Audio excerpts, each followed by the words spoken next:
Mimi ni Deo Yanga. Yaani ukizungumza Yanga dialia hapa Tabora. Napatikana cheo kwa Mlema.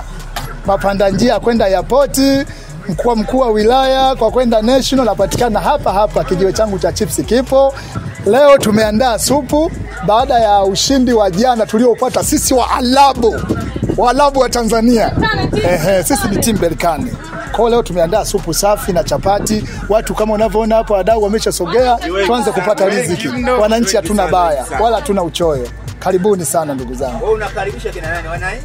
Watu wote, kikubwa uwe mwananchi, usiwe mwananchi, uwe tena kama wenzetu ambao ndio wameathirika tunawakaribisha kwa wingi kwa sababu wenyewe ndio wahanga wa tukio. Karibuni sana wana Simba.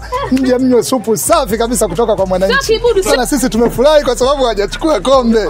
Yaani kwetu ni zaidi ya vibe ndugu mwandishi. Yaani tunafurahi sana kwa kweli. Leo na ndio maana tumeamua kutoa sadaka. Tuliwaambia toeni sadaka kujimaliza, wakakataa. Sasa sisi tunatoa sadaka kujimaliza. Na dua yetu Mwenyezi Mungu alilisikia, kwa hiyo tunarudisha shukrani kwa Mwenyezi Mungu. Kilichowaponza kuwafukuza mashabiki wa Yanga. Kwa nini wawafukuze mashabiki wa Yanga?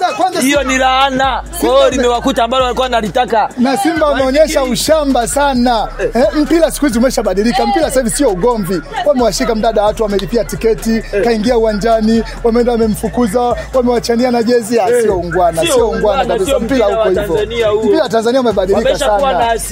Sasa ngoja sisi wananchi tuwaoneshe maana halisi ya ubaya ubwela.